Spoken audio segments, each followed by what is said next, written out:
Les bénédictions des croyants sont présentement non comme sous l'ancienne économie temporelle, matérielle, sensible, mais spirituelle.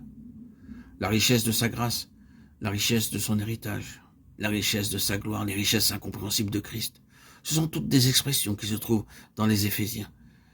Ces bénédictions sont pour une Église et ses membres qui, par l'union avec Christ dans sa mort et sa résurrection, sont spirituellement délivrés et émancipés de ce présent siècle mauvais, en tant que sphère de leur vie naturelle, de leur ambition et de leurs ressources, et dont les cœurs sont attachés aux choses d'en haut. Colossiens 3, 1, 3. Si vous êtes réellement entré au bénéfice de telles richesses, alors vous êtes entré proportionnellement dans les lieux célestes. Tandis que nous avons raison de concevoir mentalement les lieux célestes comme un domaine, nous ne devons pas confiner l'idée de la géographie comme le royaume des cieux. Il s'agit d'une sphère ou d'un domaine dans lequel des facteurs spirituels, des principes ou des lois spirituelles et des conditions spirituelles ont cours et prévalent.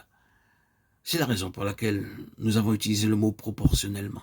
Géographiquement parlant, nous sommes ou nous ne sommes pas dans un domaine, dans un pays. Mais spirituellement, nous pouvons être plus ou moins dans la nature, le caractère et au bénéfice de ce domaine-là. Ce n'est pas une question de définition de termes, mais d'accord, d'harmonie, d'ajustement, de conformité spirituelle. Dans un temps de grande bénédiction, nous pouvons simplement dire, c'est comme si nous étions au ciel. Il s'agit d'une position spirituelle en accord avec des réalités spirituelles.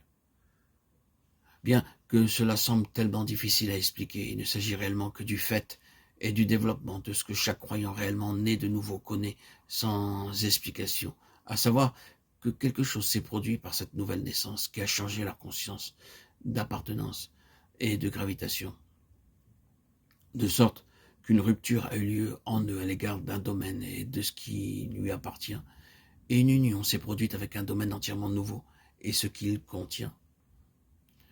Ils perçoivent qu'ils sont d'ailleurs et qu'il y a en eux un esprit qui gravite là et vers ces choses. Le Nouveau Testament possède tout le langage et tous les mots pour exprimer ceci, mais c'est la conscience intérieure qui est le terrain pour apprendre la signification. Le développement de cette loi de l'esprit de vie en Christ Jésus, Romains 8, 2, par la discipline, l'épreuve peut être ou l'erreur ou par le triomphe, et la voie de la transformation par le renouvellement de l'intelligence, en la reformant, Romains 12, 2. C'est l'évolution normale de l'Église et du croyant.